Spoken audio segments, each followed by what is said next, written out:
परमेश्वर का धन्यवाद हो। आप लोगों के साथ आने में हमें बहुत खुशी हो रही है। जहाँ कहीं से भी आप हमें देख रहे हो, अगर आप अकेले हो या फिर परिवार के साथ, हम चाहते हैं कि हम सब मिलकर यीशु के नाम पर विश्वास करें, क्योंकि आज वह हमारे लिए कुछ अद्भुत काम करने वाला है। अपने हृदय और मन को तैयार होकर यह देखें कि परमेश्वर आज हमारे लिए क्या करने वाला है। पवित्र आत्मा, इस वक्त हम तुझसे मांगते हैं कि तू हर एक को छू और हर एक हृदय को जगा और तैयार कर, और हर एक के व्याकुलता को दूर कर।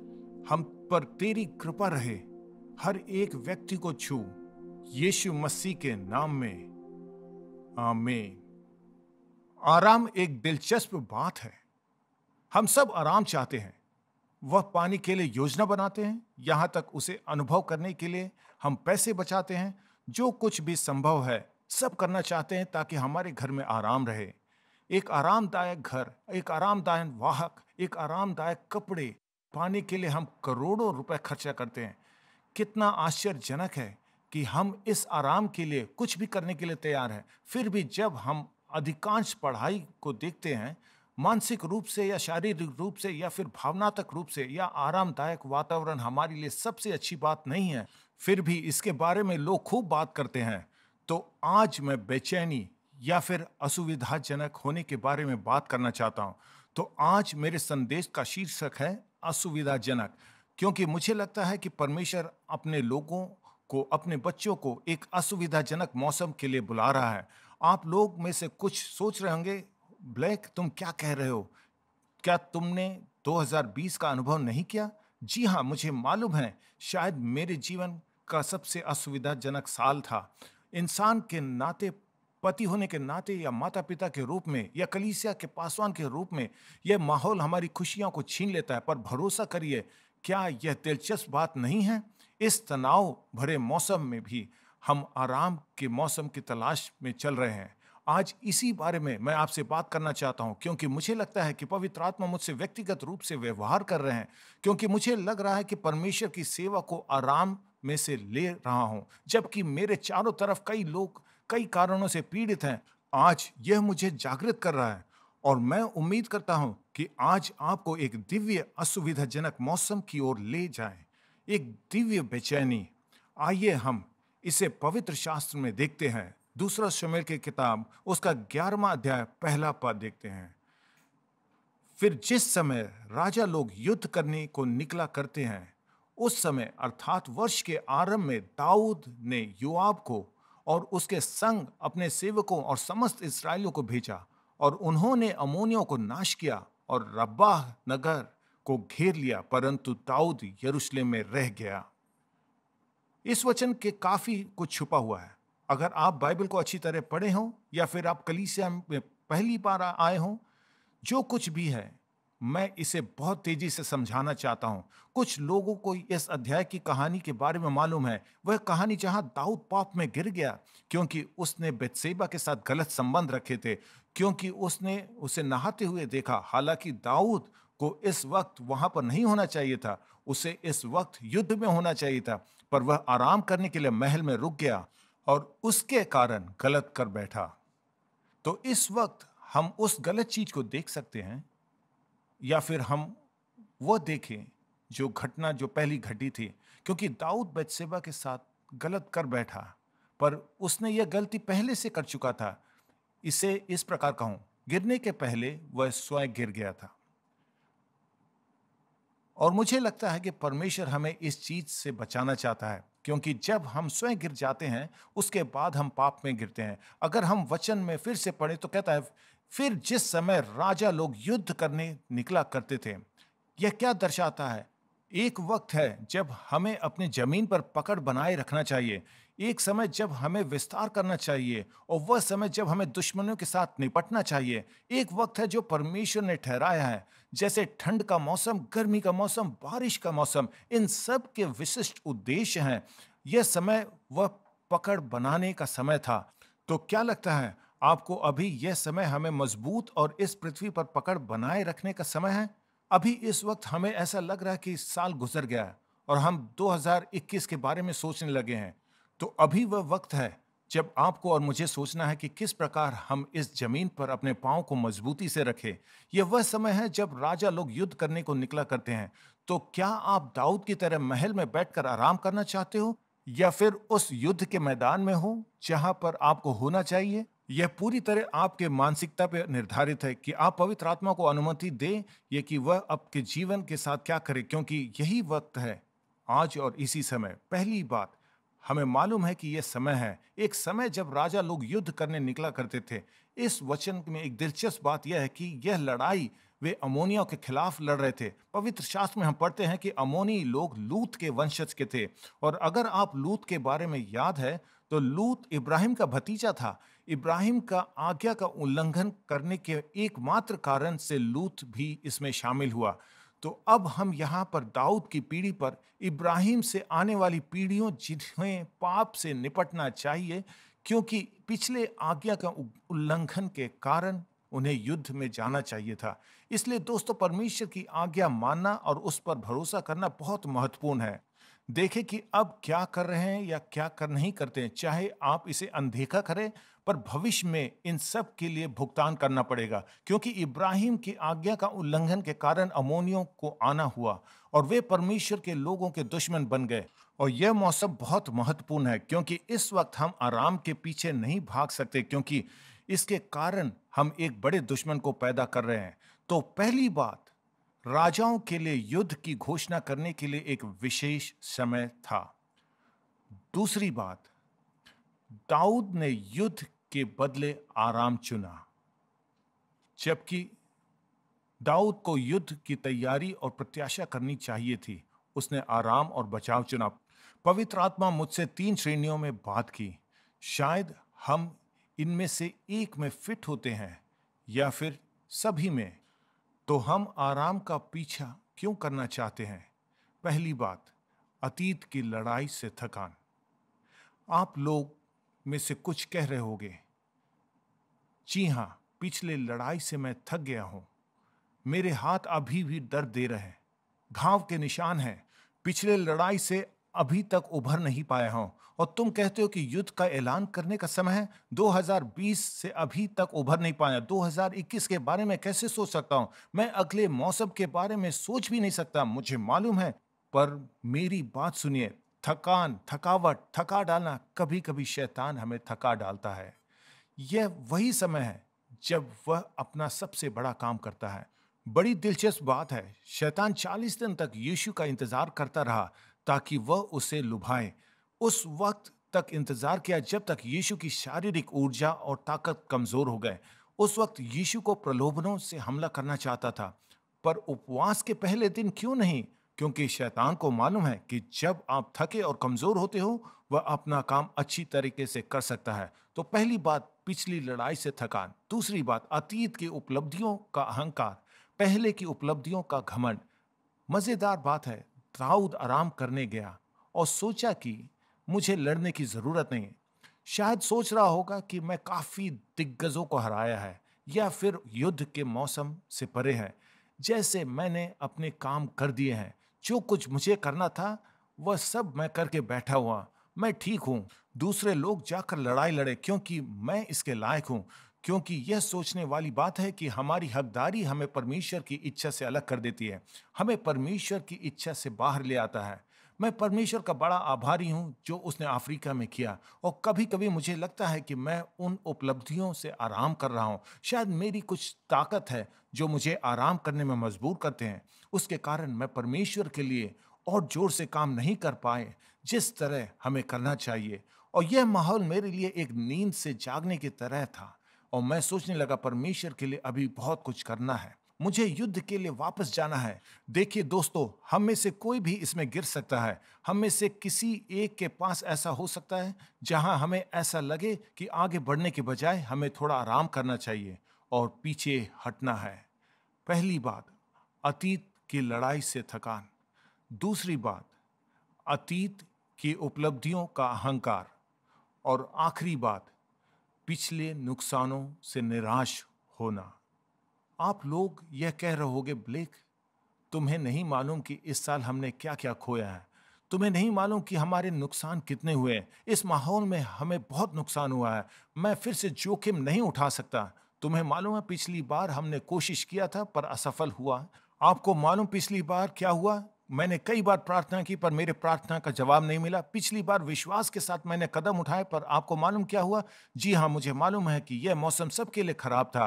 कुछ लोगों को अपने प्रियजन को खो बैठे, कुछ लोग समय, कुछ लोग अवसर, हौसला, सपने खो दिए। पर मेरा आपसे एक कहना है और वह प्रोत्साहन है कि अगर आप सांस ले रहे हैं, यदि आप जीवित हैं, अगर आप इस पृथ्वी पर हैं, तो परमेश्वर आपके साथ अपना काम खत्म नहीं किए। वह अपना काम आपके साथ खत्म नहीं किए, उन्होंने बस चालू ही किया है। यदि आप परमेश्वर को अनुमति दोगे, तो वह आपके भाग्य को जगाना चाहता है। वह आपके जुनून और भविष्य को जगाना चाहता है, क्योंकि यह समय युद्ध के लिए जाने का समय है और हमें अपने जीवन में एक असुविधा लाना है। तो कहना क्या चाहते हो? असुविधा का मतलब क्या है? क्या कह रहे हो? मेरे पास एक वाक्य है जो परमेश्वर ने मुझे पवित्र और दैवीय असुविधा का सामना करने के लिए दिया था। यह वह है, असहज हो जाना, निजी और सार्वजनिक रूप से परमेश्वर की उपस्थिति और उद्देश्य के जुनून और लगातार पीछा करना है। असुविधाजनक हो जाना, निजी और सार्वजनिक रूप से परमेश्वर की उपस्थिति और उद्देश्य के जुनून और लगातार पीछा करना है। हमें इसका पीछा करना है, लेकिन यह भावुक है, पर सिर्फ जुनून नहीं बल्कि दृढ़ता के साथ, क्योंकि कभी कभी हमारे पास वह जुनून होता है पर हम नहीं जानते कि कैसे आगे बढ़े। क्या हमें पता है कि कैसे आगे बढ़ना है? यह बहुत मुश्किल की बात है कि परमेश्वर से कहे कि जो तू करने वाला था उसे कर। नए विचार लाना आसान है, परमेश्वर की उपस्थिति और उद्देश्य को भावुकता के साथ लगातार पीछे करते रहना। हमें उसकी उपस्थिति की आवश्यकता है, लेकिन हम उनके उद्देश्य में चलना चाहते हैं। काफी लोग परमेश्वर के उद्देश्य के रीति में चलना चाहते हैं, पर उनके पास परमेश्वर के साथ वक्त बिताने का समय नहीं है। पर यह निजी और सार्वजनिक रूप से परमेश्वर की उपस्थिति और उद्देश्य के जुनून और लगातार पीछा करना है, क्योंकि जब लोग हमें देखते हैं तो हमें मालूम रहता है कि परमेश्वर का पीछा कैसे करना है। और जैसे यह माहौल गुजर रहा है, हम सबको पता था कि इमारत के अंदर जब सब लोग हमारे चारों तरफ हैं, हमें आराधना करना पता था। और आज जब हम घर के अंदर हैं, हमारा उसके साथ कैसा रिश्ता है। तो इसलिए इस वर्ष असहज होने के लिए निजी और सार्वजनिक रूप से परमेश्वर की उपस्थिति और उद्देश्य के जुनून और लगातार पीछा करना है। हमेशा क्यों करें? कौन सी बड़ी बात है? हम बेचैन क्यों होएं? आराम करने में कौन सी बड़ी बात है? क्योंकि हमें लगता है कि इस माहौल में परमेश्वर चाहते हैं कि हम आराम करें, क्योंकि आप लोग कहोगे कि मैंने अच्छे वक्त पर परमेश्वर के लिए खूब काम किया है और इस वक्त हमें आराम करना चाहिए। मैंने यह किया, मैंने वह किया, यह सब बहुत अच्छा लगता है सुनने के लिए। भाइयों और बहनों, आपको विश्वास और उद्देश्य का जीवन जीने के लिए बनाया गया था। अगर इसमें से कुछ भी कमी हो तो आपकी आत्मा कमजोर हो जाएगी और शरीर मजबूत। मैं ये बात कभी नहीं भूल सकता जो पास्टर मैट फील्डर ने एक बार कही थी, अगर मैं आज के दिन परमेश्वर की सेवा नहीं कर रहा होता तो शायद मैं काफी पीछे चला गया होता। उस वक्त मेरी धार्मिक भावना कह रही थी कि तुम क्या कहना चाहते हो। तो इसका मतलब क्या है? परमेश्वर के साथ आपको चलना इस बात पर निर्भर करता है कि आप क्या करते हैं, ना कि उसकी मौजूदगी में। और जैसे जैसे मैंने इस बारे में सोचा, वह मेरे समझ में आने लगा, क्योंकि मैं एक उद्देश्य के लिए बनाया गया था। अगर मैं किसी चीज के लिए नहीं जी रहा हूं तो मैं सिर्फ खुद के लिए जी रहा हूं।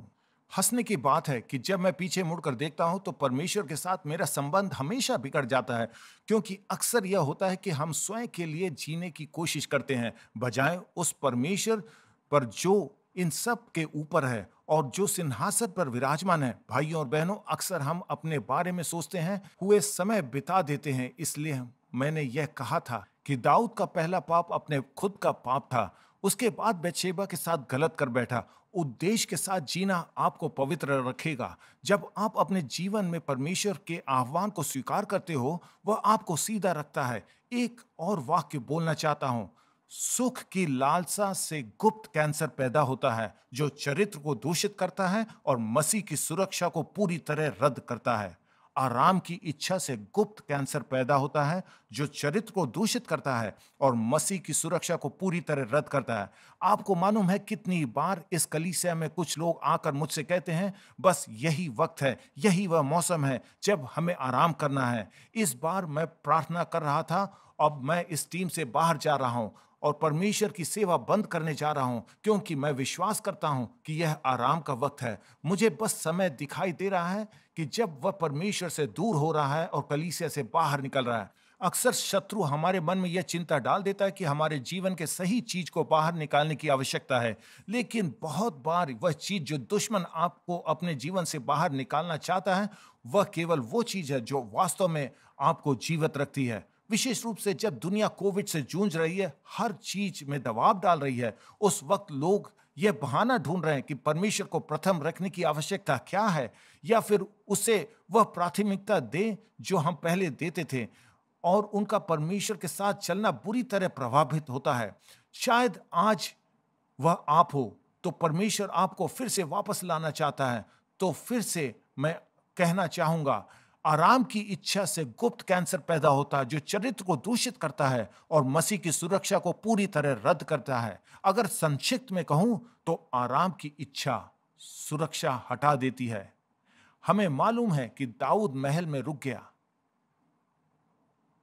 तो उसके साथ क्या हुआ? उसने सबसे अच्छे दोस्त की हत्या कर दी, उसके बच्चे की मौत हो गई, उसने अपनी सत्यनिष्ठा और चरित्र खो दिया, और उसने आने वाली पीढ़ी पर दुश्मन का हमला के लिए दरवाजा खोल दिया। इसके बावजूद परमेश्वर अच्छे हैं, उन्होंने बेतशेबा के द्वारा सुलेमान को दिया। तो हमें मालूम है परमेश्वर चीजों को बदल देते हैं, लेकिन इन अवस्था से गुजरने की जरूरत नहीं थी। तो भाइयों और बहनों, वास्तव में मैं चाहता हूं कि आप इसे प्राप्त करें कि हमें कैसे असहज रहें, या फिर दिव्य बेचैनी किस प्रकार की होती है।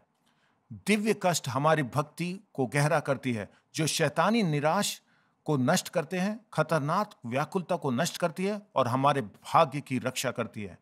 इस बात पर जरा सोचिए, हम में से कितने हैं जब जीवन में सब कुछ अच्छा होता, पैसा होता है, अच्छे अवसर होते हैं, हर चीज हमारे पसंद का होता है, हम में से कितने हैं जो आज भी प्रार्थना करते हैं कि इस असुविधाजनक हाल में, तो अगर ईमानदारी से कहे तो हम असहज मौसम चाहते हैं, लेकिन हम एक आरामदायक मौसम में परमेश्वर का भरोसा नहीं करना चाहते जैसे हम कठिनाई के वक्त करते हैं। तो दिल की गहराई से सोचे तो आराम हमारा अच्छा दोस्त नहीं है। आराम हमें लापरवाह बना देता है। परमेश्वर की इच्छा में उद्देश्य को हम भूल जाते हैं। दिव्य कष्ट हमारी भक्ति को गहरा करती है, जो शैतानी निराशा को नष्ट करते हैं, खतरनाक व्याकुलता को नष्ट करती है और हमारे भाग्य की रक्षा करती है। अगर संक्षिप्त में कहें, दिव्य सुविधा भाग्य की रक्षा करती है। देखिए, दाऊद के लिए जीत महल में नहीं थी, पर युद्ध के मैदान में थी। दाऊद का शासन संघर्षों में नकली था, उसे युद्ध के मैदान में रहना था, वजह आराम करने। तो जैसे हम संदेश को समाप्त करते हैं, तो यह आपको और हमें क्या दर्शाता है? पहली बात, मैं पवित्र शास्त्र से 2 वचन आपके साथ बांटना चाहूंगा जो मुझे असहज महसूस करने की इच्छा को याद दिलाते रहते हैं। 2 तिमोथी 6 उसका 12वां कहता है, विश्वास की अच्छी कुश्ती लड़। यहां पर एक अच्छी कुश्ती लड़ने के लिए कह रहे हैं, विश्वास की अच्छी कुश्ती लड़, क्योंकि लड़ाई हमेशा एक असुविधाजनक होती है। विश्वास की अच्छी कुश्ती लड़ और उस अनंत जीवन को धर ले जिसके लिए तू बुलाया गया और बहुत गवाहों के सामने अच्छा अंगीकार किया था। भजन संहिता 51 कहता है, यह भजन संहिता दाऊद ने उस वक्त लिखा था जब उसकी गलती उजागर हो गई। बाद में परमेश्वर जब उसे निपटे और उसे जमीन पर ले आए, तब उसने यह भजन लिखा। आराम के साथ अपने जुनून के लिए पश्चाताप किया और वह कीमत जो उसे चुकानी पड़ी। अपने किए हुए उद्धार का हर्ष मुझे फिर से दे और उद्धार आत्मा देकर मुझे संभाल। जब मैं अपराधी को तेरे मार्ग सिखाऊंगा और पापी तेरी ओर फिरेंगे। देखिए, दाऊद को यह एहसास हुआ कि उसे उसकी खुशी वापस चाहिए, क्योंकि वह काफी आराम की जिंदगी बिता रहा था। मुझे भी वह खुशी चाहिए, आपको भी वह खुशी चाहिए। शायद आपको इस वक्त ग्रीन हाउस में शामिल होने की इच्छा हो रही है, तो इस बात पर निर्भर करता है कि आप हमारे ऑनलाइन कैंपस के हिस्सा हो या नहीं। लेकिन अगर आप हमारे कलीसिया से जुड़े हो तो आपने विज्ञापन देखे होंगे। तो इस वक्त मैं ये चुनौती देता हूं कि आप पीछे मत रहें। आपके जीवन में एक असुविधा की आवश्यकता है, मेरी ओर देखें। 2021 असुविधा के रूप में देखें, जहां पर आप परमेश्वर के बुलावे और आपके जीवन के उद्देश्य को वापस लाना है। इस गति में चलते रहें और अभी शुरू कर सकते हैं। परमेश्वर का काम आपके साथ खत्म नहीं हुआ। खुद को असहज होने की अनुमति दे, क्योंकि आराम आपको मार रहा है और सिर्फ सोने के लिए मजबूर कर रहा है। देखिए, पाप में गिरना या परमेश्वर से दूर होना, कम से कम हमें पता है कि हम गलत हैं, पर आराम के बारे में खतरा यह है कि यह आपको सही ठहराने की कोशिश करता है। यही सबसे खतरनाक चीज है कि आराम को हम सही ठहरा सकते हैं, पर हमें आगे बढ़ने की जरूरत है, आराम करने की नहीं। शायद इस वक्त आपको एक कनेक्ट लीडर बनने की जरूरत है, या फिर अपना घर खोलने की, ताकि चर्च एट होम का आयोजन कर सके, या फिर परमेश्वर की सेवा करने। इन चीजों में शामिल होंगे, ऑनलाइन कैंपस में शामिल होंगे, या फिर ग्रीन हाउस में, क्योंकि आपके जीवन में एक पवित्र असुविधाएं बनाने की आवश्यकता है। यही वचन है जो वास्तविक है, पवित्र असुविधा। इस चीज की आपके जीवन में जरूरत है, जो इस मौसम में आपके अंदर जगाएगा, जो कोई भी अन्य मौसम नहीं कर सकता। याद रहे, विश्वास के बिना परमेश्वर को प्रसन्न करना मुश्किल है। अक्सर हम एक आराम की जिंदगी चाहते हैं, जहां पर विश्वास की जरूरत हम नहीं सोचते। इसका मतलब हम परमेश्वर की इच्छा से बाहर हैं, पर परमेश्वर हमें वापस अपने घर लाना चाहता है।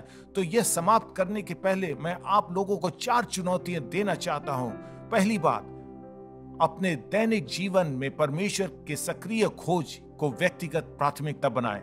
दूसरी बात, विश्वास से भरे समुदाय और शिष्यत्व को संयुक्त प्राथमिकता बनाएं। तीसरी बात, विश्वास और आज्ञाकारिता के कदम रखें जो परमेश्वर ने आपको करने के लिए कहा है। चौथी बात, परमेश्वर के प्यार को उन सब के साथ बांटे जिन्हें परमेश्वर आपको दिखा रहे हैं।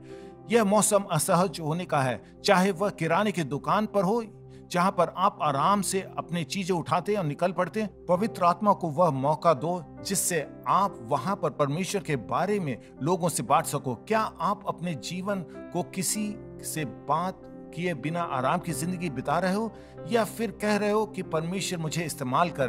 क्या आप अपने घर के सुंदर कमरे में बैठकर टीवी देखकर एक स्वार्थी जिंदगी बिता रहे हो, या फिर कह रहे हो कि परमेश्वर, मैं अपना समय अकेले नहीं बिताना चाहता हूं, पर अपने घर को आराधना के लिए खोलना चाहता हूं, क्योंकि हमें परमेश्वर को एक असुविधाजनक जीवन हमारे लिए लाने की अनुमति देना है। यह वह समय है जब हमें देखना है कि परमेश्वर हमारी जिंदगी में क्या क्या करना चाहता है। मैं आशा करता हूं कि आज का संदेश आपके दिलों को छुआ है। मैं आशा करता हूं कि आपके जीवन में कुछ जागृत हो रहा है। शायद आपके विवाहित जीवन में एक असुविधाजनक होगा। शायद आप लोग आपस में झगड़ा नहीं करते, पर एक सामान्य रूप से बर्ताव कर रहे हो। आप समझौता नहीं कर पाते, पर यह सीख लिया कि एक दूसरे से कैसे बचे। शायद आपका अकेलापन आपके लिए काफी आरामदायक है, पर जब पालन पोषण की बात आती है तो आप अपने बच्चों को एहसास का जीवन जीने के लिए प्रोत्साहित नहीं करते। बस बहाना बनाते रहते हो कि वह अपने समय पर कर लेंगे। अपने बच्चों को परमेश्वर के लिए भावुक बनाओ।